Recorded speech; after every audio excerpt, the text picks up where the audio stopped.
नमस्कार साथियों, आपका स्वागत है अपना स्टडी लेक्चर में। मैं हूं अनिल यादव और आपके साथ हाजिर हैं एक नए और बहुत महत्वपूर्ण वीडियो के साथ। फ्रेंड्स, आज इस वीडियो में बात करेंगे पेंशनधारियों के लिए एक बहुत बुरी खबर निकल के आ रही है 2024 में।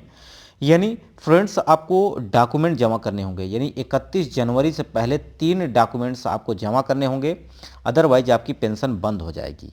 और किन्हें पेंशन लगातार मिलती रहेगी, क्या क्या आपको करना है, इसके बारे में भी इस वीडियो में बात करेंगे। अगर आप चैनल पर पहली बार विजिट कर रहे हैं, चैनल को सब्सक्राइब कर लीजिए। कोई मन में प्रश्न है जिसे आप जानना चाहते हैं तो आप कमेंट कर दीजिएगा, उस पर मैं आपको वीडियो प्रोवाइड करूंगा। साथ ही साथ लास्ट में मैं आपको एक सूचना देने वाला हूं, जो वीडियो के अंत तक बने रहिएगा, सारी जानकारी आपको मिलेगी। बात करते हैं यहाँ पे पेंशन भोगियों के लिए, उनके बायोमेट्रिक के लिए यहाँ सक्षम डिजिटल सेवा उपलब्ध कराई गई है सरकार के द्वारा। यानी केंद्र सरकार हो या राज्य सरकार हो या किसी अन्य सरकारी संगठन या पेंशन भोगी हो या दिव्यांग पेंशन हो, जैसे कि मैं बात करता हूँ समाज की दिव्यांग पेंशन, विधवा पेंशन या आप वृद्धावस्था पेंशन ले रहे हैं, तो इन सब लोगों के लिए भी इम्पोर्टेंट है यहाँ पे ये 3 चीज़ आपको करना ही पड़ेगा, अदरवाइज आपको पेंशन रुक जाएगी। देखिए, पहला है आपका जीवन प्रमाण पत्र। अब जीवन प्रमाण पत्र क्या है और जीवन प्रमाण पत्र कैसे बनवाएं और कौन इसको जमा करे तभी उनको पेंशन मिलेगी। दूसरा है आपका केवाईसी, तीसरा है आपका ई केवाईसी।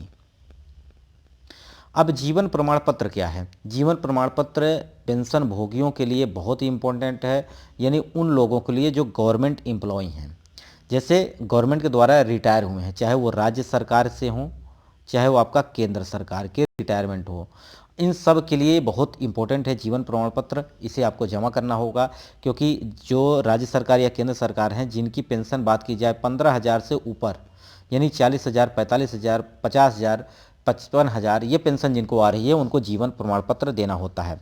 सबसे महत्वपूर्ण चीज़ ये है कि यहाँ पे एक चीज़ जानेंगे कि अगर आपको पेंशन मिल रही है तो आपको अपने समाज कल्याण विभाग जाना है। यानी समाज कल्याण विभाग में जाके आपको हर साल आपको सिग्नेचर करना होता है कि यह व्यक्ति अभी जीवित है और इसे पेंशन लगातार उसी प्रकार से मिलती रहती है। अगर आप वहाँ पर सिग्नेचर करने नहीं गए समाज कल्याण विभाग या पेंशन ऑफिस में, तो आपकी पेंशन रोक दी जाती है। ठीक है, सरकार को पता हो चलता है कि भाई यह व्यक्ति नहीं आया है, इसका मतलब है कि वह व्यक्ति अभी जीवित नहीं है। तो इसके चलते यहाँ पे जीवन प्रमाण पत्र बनवाया जा रहा है, जिसको आप जमा करके सरकार को ये बता सकते हैं कि भाई मेरी पेंशन लगातार बनाए रखो, मैं अभी हूँ इस दुनिया में, मुझे पैसों की ज़रूरत है, आपकी सेवा की है, सरकार की सेवा की है, तो मुझे जो मिल रहा है वो हमें मिलता रहना चाहिए। तो यहाँ पे सरकार जो आपको जीवन प्रमाण पत्र मांग रही है, अदरवाइज आपको वहाँ पे जाके सिग्नेचर करना होता है ऑफिस में जाके। तो यहाँ पे राज्य सरकार के हों या केंद्र सरकार के हों, ये डॉक्यूमेंट जमा करेंगे। अदरवाइज जो गांव समाज के लोग हैं, वृद्धावस्था पेंशन ले रहे हैं या आप विधवा पेंशन ले रहे हैं, तो या आप दिव्यांग पेंशन ले रहे हैं, तो इनको सिर्फ केवाईसी करवाना है और भी बैंक में जाके, और ई केवाईसी करवाना है अपना साइबर कैफ़े पे जाके। यानी आपको जाना है सीएससी सेंटर, वहाँ से आपको ई केवाईसी करवानी है। ठीक है, अब केवाईसी के तौर पर तो केवाईसी देखिए, तीनों चीज़ें आपको करवानी है जो पेंशन भोगी हैं। अगर सरकारी पेंशन भोगी हैं तो आपको जीवन प्रमाण पत्र के साथ साथ केवाईसी और ई केवाईसी करवाना है। अगर आप आम नागरिक हैं, सरकारी पेंशन मतलब कि आप किसी प्रकार से रिटायरमेंट नहीं हुआ है आपका किसी भी सरकारी नौकरी से, तो आपको केवाईसी करवाना है और ई केवाईसी करवाना है। आपको जीवन प्रमाण पत्र देने की ज़रूरत नहीं है। ठीक है, तो यहाँ पे सरकार के द्वारा भारत सरकार में 1 करोड़ से अधिक परिवारों को पेंशन भोगी परिवारों के रूप में वर्गीकृत किया जा चुका है। यहाँ विभिन्न प्रकार के सरकारी निकायों या वितरण राशि पेंशन की आय और स्थिरता का आधार बनाती है। केंद्र सरकार के लगभग 50 लाख वेतन भोगी हैं। वहीं भी अगर राज्य सरकार की बात की जाए तो इतनी संख्या में राज्य और केंद्र शासित प्रदेशों के भी जो कि सरकारी पेंशन भोगी लोग हैं, जो कि एजेंसियों के माध्यम से ये आपका जीवन प्रमाण पत्र बनाया जाता है और ये जाके आपको जमा भी करना होता है, जिससे आपकी पेंशन लगातार बनी रहे, रुके नहीं। ठीक है, तो ये सरकार का डाटा है।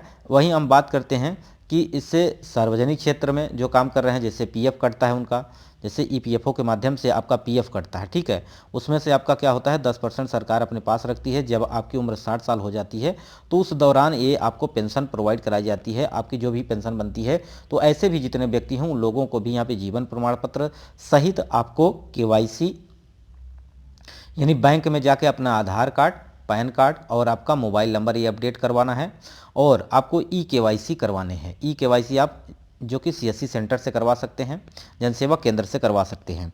ठीक है, तो ये 3 काम आप नहीं करेंगे तो पेंशन आपकी रोक दी जाएगी। अब मैं बात करता हूँ कि जो सरकारी लोग हैं जिनको पेंशन मिल रही है, उनको जीवन प्रमाण पत्र जो है जमा करना होता है। ये प्राप्त करने के लिए आप अगर पेंशन प्राप्त करना है, आपको पेंशन लेना है तो जीवन प्रमाण पत्र आपको जमा करना पड़ेगा। तो ऐसे व्यक्तियों को व्यक्तिगत रूप से पेंशन संवितरण एजेंसी के समक्ष उपस्थित होना होगा, जहाँ पे ये आपका पेंशन वितरित किया जाती है, वहाँ पे आपको जाना होता है और उस समय आपको अपना प्रमाण पत्र देना होता है। दूसरा, आप वहाँ पे सिग्नेचर अपना उपस्थिति दर्ज करा के भी आ सकते हैं। उस प्राधिकरण द्वारा जारी किया गया जीवन प्रमाण पत्र होना चाहिए जहाँ उन्हें पहले सेवा की है, यानी आपकी जहाँ पे पहले सेवा की है उससे संबंधित आपका जीवन प्रमाण पत्र होना चाहिए।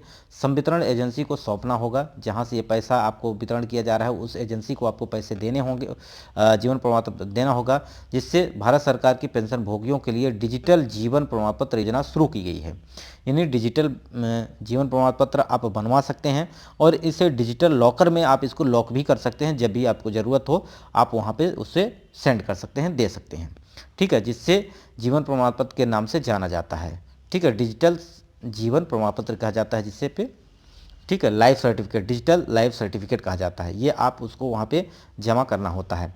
इसी कड़ी में अगर मैं बात करूँ तो 52 लाख पेंशन धारकों को बहुत बड़ा झटका लगने जा रहा है। पेंशन उपभोक्ताओं को ना तो पेंशन बढ़ेगी और ना ही पेंशन आपको दी जाएगी। आपके बैंक खाते से जो पैसे हैं उसे आप निकाल भी नहीं पाएंगे जब तक आप KYC और E-KYC साथ ही साथ आप यहाँ पे जीवन प्रमाण पत्र नहीं देते हैं। तो मैं आपको बता दूं, जीवन प्रमाण पत्र केवल उन्हीं लोगों को देना है जिन लोगों के पास सरकारी नौकरी है, यानी सरकारी नौकरी से रिटायरमेंट, चाहे वो राज्य सरकार के हों, केंद्र सरकार को हों, उनको आपको जीवन प्रमाण पत्र देना है। अदर आम नागरिक को जीवन प्रमाण पत्र नहीं देना है, ये आप ध्यान रखिएगा। ठीक है, 2 काम और KYC और E-KYC आपको कराने होंगे। अब मैं एक बात और आपको बताना चाहूँगा कि इसी चैनल के नीचे, इसी वीडियो के नीचे डिस्क्रिप्शन बॉक्स में 2 चैनल की मैंने लिंक प्रोवाइड की है। उन चैनल पर आप विजिट कर सकते हैं। मैं आपको बता दूं, खेतों से संबंधित यानी क्षेत्रफल से संबंधित बहुत सारी चीज़ें मैंने प्रोवाइड की है, जैसे हेक्टेयर को बीघे में कैसे कन्वर्ट करें।